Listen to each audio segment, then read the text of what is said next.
ഹൈപ്പിനുള്ളതൊന്നും ഇല്ലായിരുന്നു. ജസ്റ്റ് ഒരു full fights മാത്രമേ ഉള്ളൂ. ഭയങ്കര വലിയ സംഭവമായിട്ടുണ്ട്. കുഴപ്പമില്ലായിരുന്നു ബ്രോ. ഫസ്റ്റ് ഹാഫ് അടിപൊളിയായിരുന്നു. ഫസ്റ്റ് ഹാഫ് ഇഷ്ടപ്പെട്ട ഇൻട്രോ സീനൊക്കെ വെറും കിടിയിലായിരുന്നു. പിന്നെ ഇന്റർവെൽ സീന് എനിക്ക് ഭയങ്കരമായിട്ട് ഇഷ്ടപ്പെട്ടു. പക്ഷേ നമുക്ക് ആ ടൈമിൽ തന്നെ നല്ല എക്സ്പെക്ടേഷൻ വരും. അതുകൊണ്ട് തന്നെ സെക്കൻഡ് ഹാഫ് അത്രയ്ക്ക് പിടിച്ചില്ല. ഇച്ചിരി ലാഗായിപ്പോയി, ഇച്ചിരി നല്ല ലാഗായിപ്പോയി. പിന്നെ അവസാനത്തെ 20 മിനിറ്റ്സ് കൊള്ളായിരുന്നു. ഫൈറ്റൊക്കെ കൊള്ളായിരുന്നു. ഗൂസ്ബം സീൻസ് ഒക്കെ ഉണ്ടായിരുന്നു. പൃഥ്വിരാജും അടിപൊളിയായിരുന്നു. എനിക്ക് ഇഷ്ടപ്പെട്ടു. പടം പോരാ, ഹൈപ്പ് കൂടി കൊണ്ടായിരിക്കാം, പക്ഷെ പടം പോരാ. ഇവർ KGF ടച്ച് പിടിക്കാൻ നോക്കിയാണെന്ന് തോന്നുന്നു. അത്ര പോരാ. പൃഥ്വിരാജ് കൊള്ളാം, കുഴപ്പമില്ല. പക്ഷേ പൃഥ്വിരാജിനെ അങ്ങ് ഒരു സൈഡാക്കിയ പോലെ ആയി. പിന്നെ എങ്ങനെ റിവ്യൂ പറയാ? ഇത് നല്ല പടമാണെങ്കിൽ റിവ്യൂ പറയാം, നല്ല പടം അല്ലാത്തതുകൊണ്ട് പറയാനൊന്നും തോന്നുന്നില്ല. എക്സ്പെക്ട് ചെയ്ത് വന്നതായിരുന്നു. എനിക്ക് ആ എക്സ്പെക്ടേഷൻ്റെ അത്ര പടം ഉള്ളതായിട്ട് തോന്നിയില്ല. പ്രഭാസിന് ഇഷ്ടമായി. അതിനകത്ത് നല്ലപോലെ എടുത്തിട്ടുണ്ട് സിനിമ.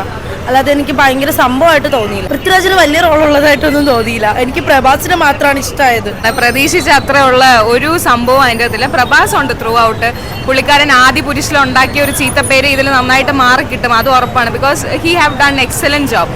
പക്ഷേ ഈ കിട്ടിയ ഹൈപ്പിനുള്ള അതൊന്നുമില്ല. ഇപ്പം പ്രശാന്ത് നീൽ എന്ന് പറയുമ്പോൾ നമ്മൾ KGF ആണ് നമ്മുടെ മൈൻഡിൽ വരുന്നത്. And people were comparing KGF with this. പക്ഷേ ഒരു കമ്പാരിസണും അത് KGF ഇവിടെ ആണെങ്കിൽ ഇതിങ്ങനെ ആ ഒരു ഡിഫറൻസിലാണ് നിൽക്കുന്നത്. പ്രഭാസിന്റെ പടം എന്നുള്ള നിലയ്ക്ക് ഓക്കെയാണ്. കാരണം പ്രഭാസിന്റെ അവസാനം കുറേ മോശം പടം ഉണ്ടായിരുന്നു. രാധേശ്യാം, ആദിപുരുഷ്, അതൊക്കെ വെച്ച് നോക്കുമ്പോൾ ഓക്കെയാണ്. പ്രഭാസ് ഫാൻസിന് ട്രീറ്റ് ആയിട്ടുള്ള ആക്ഷനും മാസും ഒക്കെ ഉണ്ട്.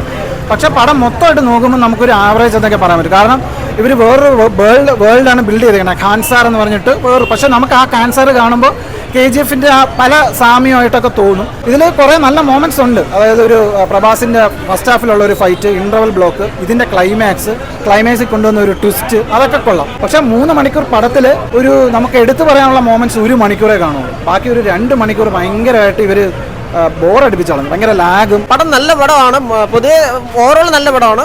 പക്ഷെ ഫസ്റ്റ് ഹാഫ് കുറച്ച് ആവറേജ് ആയിപ്പോയി. അത് വേറൊന്നും കൊണ്ടല്ല, പ്ലോട്ട് അവർക്ക് സെറ്റ് ചെയ്യണം. കഥയിലെ ആളുകളെ ക്യാരക്ടേഴ്സിനെ പ്രസന്റ് ചെയ്ത് അവരെ പ്ലേസ് ചെയ്യേണ്ട ആ ഒരു ടൈം എടുത്തു. അപ്പം അത് കുറേ പേർക്ക് ഒരുപാട് ക്യാരക്ടേഴ്സ് ആയിപ്പോയി. ഇപ്പോൾ KGF ഉള്ളതിനെ കാര്യം ഡബിൾ നമ്പർ ഓഫ് ക്യാരക്ടേഴ്സ് ഉണ്ട്. പിന്നെ അതുപോലെ ഫൈറ്റ്സ് അൻപരുവിൻ്റെ നല്ല ഫൈറ്റ്സ് ആണ്. പക്ഷെ ഒരുപാടടുത്ത് കൂടിപ്പോയി ഫൈറ്റ്. അങ്ങനെയുള്ളൊരു ഇതും കൂടെ ഒരു പ്രോബ്ലം കൂടെ ഉണ്ട്. KGF ആയിട്ട് കമ്പയർ ചെയ്തില്ലെങ്കിൽ this is A very good movie.